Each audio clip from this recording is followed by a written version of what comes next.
There are new Nixon audio tapes released, and they were released by a Vanity Fair journalist by the name of Douglas Brinkley and also a historian by the name of Luke Nichter. Now, in these tapes, he talks about gay people, and he thinks that he's actually pretty tolerant of gay people. Take a look.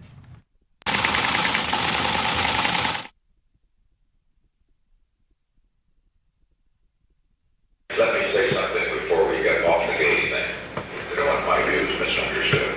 I am the most tolerant person on that of anybody in this shop. They have a problem. They're born that way. You know that. That's all. I think they are. But the point is that Boy Scout leaders, YMCA leaders, and others bring them in that direction, and teachers. And if you look over the history of societies, you will find, of course, that some of the highly intelligent people, Oscar Wilde,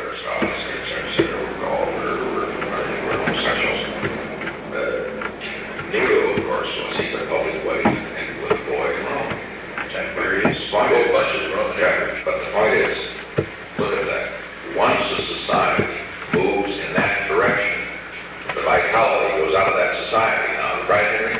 Have you seen any other change anywhere where it doesn't? That's certainly been the case. Well, in antiquity, the Romans were notorious homosexuals. By God, I'm not going to have a situation where we pass a law indicating, well, now kids just go out and be gay. They can do it, just leave them alone. It's one thing for people to, like some people we know who do it discreetly, but to make that a national policy. Just go out, be gay. We're not going to have that law. We're not going to. So I guess Nixon didn't pass the go out and be gay law. Did not pass that law. My favorite part of that audio tape was when he's like, "I'm the most tolerant one in this shop. They have a problem." Yeah, I'm super tolerant. Yeah. They have a problem. They have a sickness. But there was one part of it that was relatively positive compared to what the Republican Party says now. I mean, he acknowledged that they're born this way, whereas the Republican Party now says, no, it is a lifestyle choice, therefore it's not a civil rights issue. Yeah, you're barely finding something, but you're right. I mean, he did say they were born this way, and he did say, hey, just leave them alone. Like, he gets it. Like, go have sex with guys, just be discreet about it. He wants a return to the closet. That's what he wants, and sort of, a life of tortured misery. That's what he's into, because that seems to be what his life is.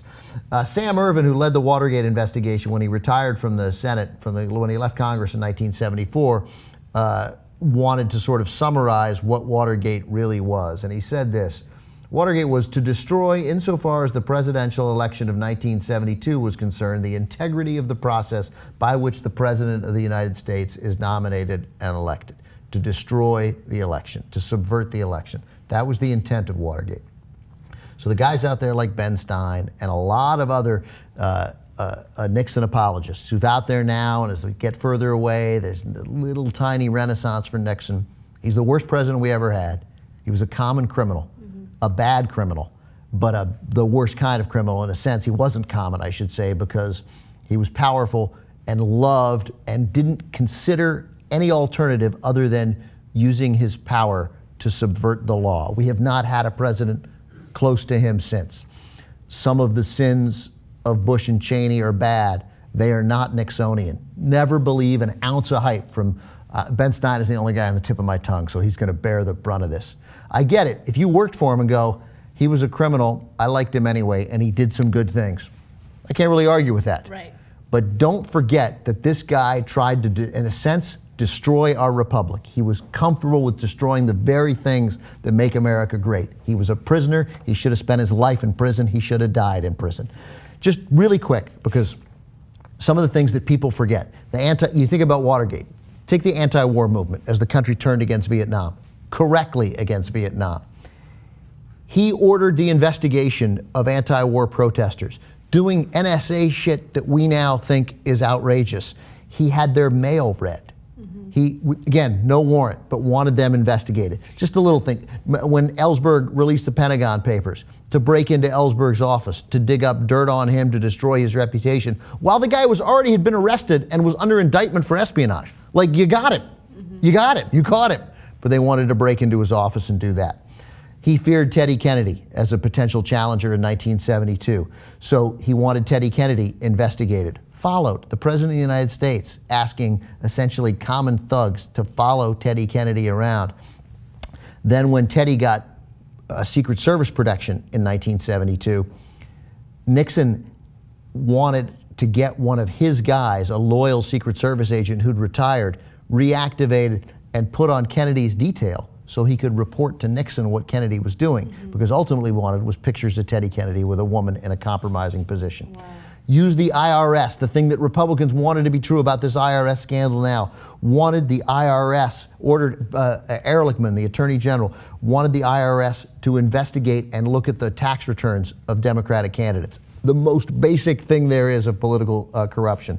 And then when John Dean, the White House counsel, who later wisely and thankfully turned on Nixon, said that, hey, we had a problem with Watergate as the investigation's getting farther, as they're following the money, as the FBI has taken over the investigation and is actually yielding some fruit, some of these guys, some of these burglars, some of the people they're already getting are going to turn and going to be like, well, I'm not going to go to prison for this. I'm going to tell you what happened.